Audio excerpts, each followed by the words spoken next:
अस्सलाम वालेकुम। आज हम वॉर ऑफ इंडिपेंडेंस 1857 को डिस्कस करेंगे। ये वो जंग थी जिसमें कोशिश की गई इंडियंस की तरफ से कि ब्रिटिश को हिंदुस्तान से निकाल दिया जाए। ये जंग चली, इसकी वजूहात क्या थी, इसके आउटकम्स क्या थे, हम इसको देखते हैं। ये सब में स्टार्ट की हुई 10 मई 1857 को मीरठ के मकाम पे, वहाँ पे जो इंडियन सिपाही थे, उन्होंने जिस रेजिमेंट में वो थे, उसमें अपने जो सीनियर ऑफिसर्स हैं उसके हुक्म मांगने से इनकार कर दिया। क्यों इनकार किया ये हम कॉजेज़ में देखेंगे, लेकिन वहाँ से इस जंग की इब्तिदा होती है। अब इस जंग को अगर आप मुख्तलिफ बुक्स पढ़ते हैं, आपको ये जंग वॉर ऑफ इंडिपेंडेंस के नाम से नज़र आती है, रिवोल्ट ऑफ 1857 के नाम से नज़र आती है और म्यूटिनी ऑफ सिपाहीज़ 1857 के नाम से नज़र आती है। एक ही जंग के 3 नाम क्यों हैं? इसमें फ़र्क क्या है? तो इसको समझते हैं वन बाय वन पहली बात। वॉर ऑफ इंडिपेंडेंस जो है, जो मुस्लिम्स राइटर्स हैं, जो मुसलमान हैं वो लिखते हैं, वो इसको आज़ादी की जंग का नाम देते हैं, वॉर ऑफ इंडिपेंडेंस 1857। इसलिए जो टेक्स्ट बुक है जिसमें आप पढ़ते हैं या पाकिस्तानी जितने राइटर्स की आप किताबें पढ़ेंगे तो आपको ये वॉर ऑफ इंडिपेंडेंस के नाम से नज़र आएगी। तो वो उनका कॉन्सेप्ट ये है कि ब्रिटिश से आज़ादी हासिल करने के लिए उन्होंने एक जंग की, तो इसलिए उसको जंग आज़ादी का नाम मुस्लिम्स राइटर्स देते हैं। जबकि इंडियन राइटर्स जो है उसको 1857 का नाम देते हैं। जो इंडियन राइटर्स हैं वो कहते हैं एक बगावत हुई थी 1857 में, एक एपिसोड था, क्योंकि इंडियंस जो थे वो मुस्लिम रूल के अंदर थे, तो वो कहते हैं एक बगावत हुई थी। सिंपली बात ये है कि बस एक 1857 में जैसे बहुत सी बगावतें हुई, ये भी 1857 में एक बगावत थी। जबकि जो ब्रिटिश राइटर्स हैं, वो इसको कैसे देखते हैं? वो कहते हैं कि जो सिपाहीज़ थे, उन्होंने जो है बगावत की, हुक्म मानने से इनकार कर दिया और सिपाहियों की जो बगावत थी वो म्यूटिनी थी।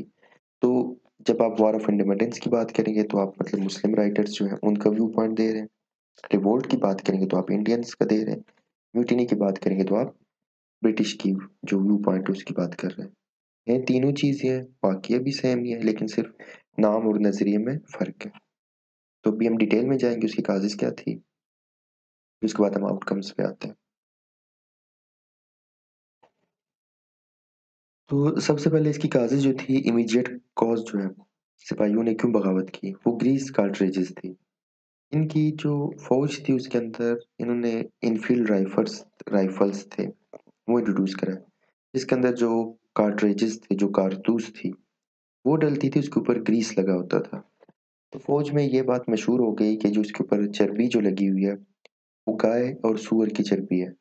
अब गाय जो हिंदूज़ थे उनके लिए मुक़द्दस थी, वो उसको खाना, छूना इस नियत से हराम समझते थे। जबकि मुसलमानों के लिए जो सूअर की चर्बी थी वो हराम थी। तो एक कार्ट्रिजेज़ को मुँह से छीलने के बाद वही चर्बी जो आपके मुँह में आ जाए, हिंदू और मुसलमान दोनों को ये चीज़ काबिल कबूल नहीं थी। तो इसकी वजह से उन्होंने जो है रिएक्ट किया और उनको लगा कि ब्रिटिश जो है उनको हराम खिलाना चाह रही है और उनके मज़हब पे और उनकी जो एक्जिस्टेंस है उसको चैलेंज कर रही है। तो उन्हें बगावत की और ब्रिटिश के खिलाफ बगावत हुई। दूसरी वजह ये थी, ब्रिटिश ने क्या किया था, रिलीजन में इंटरफेरेंस शुरू कर दी थी। जैसे जिन-जिन लोगों ने दाढ़ी रखी थी, जिसमें मुस्लिम्स आते हैं और सिख्स आते हैं, उनकी दाढ़ी के ऊपर टैक्स लगाई थी, कि अगर आप दाढ़ी रखेंगे तो आपको टैक्स देना पड़ेगा। ये एक ऐसी चीज़ थी मज़हब के ऊपर कि आप नहीं कर सकते। इसी तरह बहुत सारी जगहों पे इन्होंने जो अज़ान थी उसके ऊपर पाबंदी लगा दी, मंदिर की घंटियाँ थी उसको आप नहीं बजा सकते, गैदरिंग थी नमाज़ों की, अक्सर वो इस जैसे ईद की नमाज़ होती थी, मुसलमान गैदर होते, उन पे पाबंदी लगाई कि आप नहीं गैदर हो सकते, एक जगह पे नमाज़ नहीं पढ़ सकते। तो बहुत सारी वजूहत थी रिलीजन के अंदर इंटरफेरेंस की। फिर इन्होंने क्या किया, क्रिश्चियन मिशनरीज़ जो हैं, पादरी जो ईसाई, वो मंगवाए। उनको ये टास्क दिया गया कि आप तबलीग करें और हिंदुस्तानियों को जो है मुस्लिम्स, हिंदूज़ उनको कन्वर्ट करके आप ईसाई बनाएँ। तो हम ये देखते हैं कि ब्रिटिश हर तरीके से मज़हब में इंटरफेयर कर रही है। इसके अलावा हमें नज़र आता है कि ब्रिटिश आई तो उन्होंने यहाँ पे मास्टर स्लेव रिलेशनशिप कायम की। उन्होंने खुद को आका बनाया और जो लोकल्स थे इंडियंस उनको गुलाम का दर्जा दिया। तो हम देखते हैं कि वो इनके साथ इस तरह बिहेव कर रहे थे कि जैसे वो यहाँ के मालिक हैं और इंडियंस जो इनके गुलाम हैं।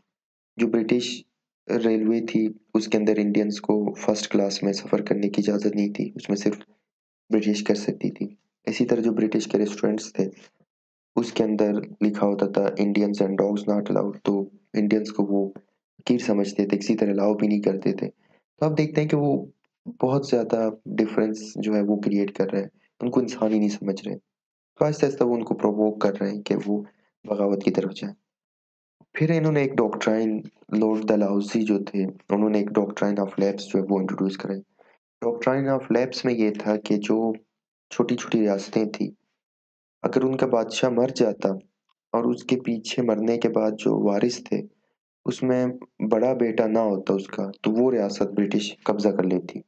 तो ब्रिटिश ने एक तरीका ढूँढा हुआ था कि जैसे ही जो महाराजा जो है वो मर जाएगा और उसके पीछे उसके अगर मरने वालों में जानशीन में बड़ा बेटा कोई नहीं है, तो वो रियासत ऑटोमैटिकली ब्रिटिश टेक ओवर करेगी।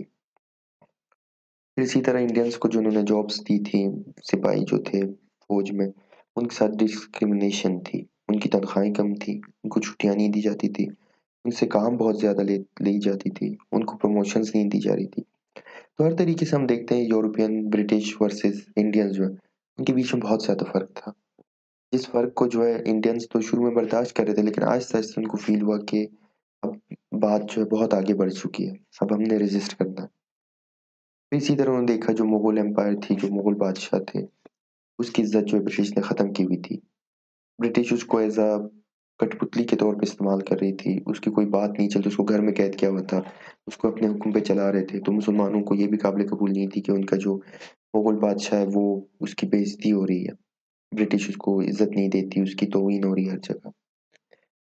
फिर इसी तरह इंडियंस को ये फ़ील हुआ कि ब्रिटिश जब आई हुई है, वो इंडिया को इकोनॉमिकली एक्सप्लॉइट करके ज़ाया कर रही है। यहाँ से जितने रिसोर्सेज़ थे वो लेके जा रहे थे, फैक्ट्रीज़ यहाँ पे लगाए, सारे रिसोर्सेज़ लेके यूरोप में और यहाँ पे अपनी कारोबार चला रहे थे। हिंदुस्तान से रॉ मटेरियल्स लेके जाते थे, ब्रिटिश की इंडस्ट्रीज़ में इनको रिफ़ॉर्म्स किया जाता था और पूरी दुनिया में इनको बेचा जाता था। तो हिंदुस्तान के अंदर चीज़ें लेके यहाँ से निकाल के बाहर जो है पैसा लगाया जा रहा था। तो ये एक साज़िश थी जिसकी वज़ह से इंडियंस ने कुछ हद तक तो इसको बर्दाश्त किया, लेकिन लास्ट में जो है बर्दाश्त जो उनकी जवाब दे गई और उन्होंने रेज़िस्टेंस शो की और वॉर ऑफ इंडिपेंडेंस, रिवोल्ट या म्यूटिनी जो हमें नज़र आती है। इसके ये तो हो गई, लेकिन ये है कि ये कामयाब नहीं हो सकी, नाकाम हुई क्योंकि इसमें ये प्री प्लान नहीं था, इसकी कोई लीडरशिप नहीं थी। बहुत से लोग ब्रिटिश के साथ मिल गए थे और इस तरह मतलब सेंट्रलाइज़ नहीं था, उनके पास वेपन्स इस तरह नहीं थे, टेक्नोलॉजी नहीं थी, नॉलेज नहीं थी। तो बहुत सारी रीज़न्स थी, ये जो वॉर ऑफ इंडिपेंडेंस थी वो नाकाम हुई। नाकाम होने के बाद हुआ क्या? उसके आउटकम्स नतीजे क्या निकले उसको हम देखते हैं। सबसे पहले ये चीज़ हुई कि जो मुगल एम्पायर थी, जो मुगल रूल था, बहादुर शाह ज़फ़र उसको एक्साइल किया गया, रंगून भेजा गया, कैद कर दिया गया। तो मुगल जो एम्पायर थे, रूल थी वो 1858 से ख़त्म हो गई। क्योंकि ये जंग 1857 में शुरू होती है और 1858 को ख़त्म हो जाती है। तकरीबन कोई 11 महीने चलती है। उसके बाद मलिका बरतानिया जो है, वो क्वीन्स प्रोक्लेमेशन 1858 दे देते हैं। उसमें वो क्या करते हैं कि ब्रिटिश को हिंदुस्तान के ऊपर जो कंट्रोल था उस टाइम ईस्ट इंडिया कंपनी का था। तो वो उनके पावर उनसे ले लेती है और हिंदुस्तान के जो मामलात हैं वो बरतानिया के अंडर पार्लियामेंट के अंडर ले आती है। तो 1858 से हिंदुस्तान के जितने मामलात होते हैं वो मलिकाए बरतानिया या जो हुकूमत बरतानिया या बरतानिया की पार्लियामेंट है वो देखने लगती है। तो आप समझिए एक फॉर्मल तौर पे ये कॉलोनी बन जाती है 1858 से। इसके बाद क्या करते हैं जो काज़िज़ थे वॉर ऑफ इंडिपेंडेंस की जो हुई थी या रिवोल्ट थी, उसमें जो वजूहत थे उसको जो क्वीन जो है उसकी प्रोक्लेमेशन ऑर्डर से वो वापस कर दिए जाते हैं। उसमें क्या-क्या थी, जैसे यूज़ ऑफ ग्रीस कार्ट्रिजेज़ थी, उसको ख़त्म कर देते हैं। मज़हब के अंदर इंटरफेरेंस कन्वेंशन जो थी उसको ख़त्म कर देते हैं। डॉक्ट्राइन ऑफ लैप्स जो थी उसको ख़त्म कर दी जाती है। जॉब्स में बहुत हद तक डिस्क्रिमिनेशन थी उसको रोक दिया जाता है। बाकी इकोनॉमिक एक्सप्लॉइटेशन वो कंटिन्यू रहती है। इसी तरह मास्टर स्लेव रिलेशनशिप वो कंटिन्यू रहती है लेकिन कुछ हद तक उसमें नरमी आ जाती है। इसके बाद हम देखते हैं कि इसके नतीजे क्या होता है। ब्रिटिश मुस्लिम जो है ताल्लुकात वो ख़राब हो जाते हैं। ब्रिटिश ये समझती है कि ये जो जंग थी इसकी सबसे बड़ी जो वजह थी, जो ज़िम्मेदार थे वो मुस्लिम्स थे क्योंकि पावर मुसलमानों से ली गई थी। मुगल एम्पायर को हटा दिया गया था, तो वो समझते हैं इसके बाद कि जंग हुई, बगावत हुई उसके ज़िम्मेदार मुस्लिम्स हैं। मुसलमानों पे सारा ब्लेम आ जाता है। दूसरी तरफ हिंदू ब्रिटिश जो है वो फ्रेंडशिप बन जाती है। ब्रिटिश ये समझती है कि जो मेजॉरिटी हिंदुस्तान वो हिंदुओं की है। अगर हिंदुओं के साथ हम अच्छे ताल्लुकात बना लें, और हिंदुओं के साथ कोऑपरेट करें तो हम हिंदुस्तान के ऊपर रूल कर सकते हैं। तो ब्रिटिश हिंदू ताल्लुकात अच्छे हो जाते हैं और ब्रिटिश मुस्लिम ताल्लुकात खराब हो जाते हैं। इसके नतीजे में क्या होता है? बहुत से लीडर्स जो हमें नज़र आते हैं जो इसको हालात को समझते हैं कि मुसलमानों के हाथ से पावर निकल चुकी है और ब्रिटिश ने अब हिंदुस्तान के ऊपर कंट्रोल सँभाल लिया। तो इस फैक्ट को, हकीकत को समझते हुए हमें इसी मुताबिक चलना चाहिए। तो सर सैयद अहमद खान और बहुत सारे मुस्लिम जो लीडर्स और भी होते हैं, वो एजुकेशनल मूवमेंट स्टार्ट करते हैं।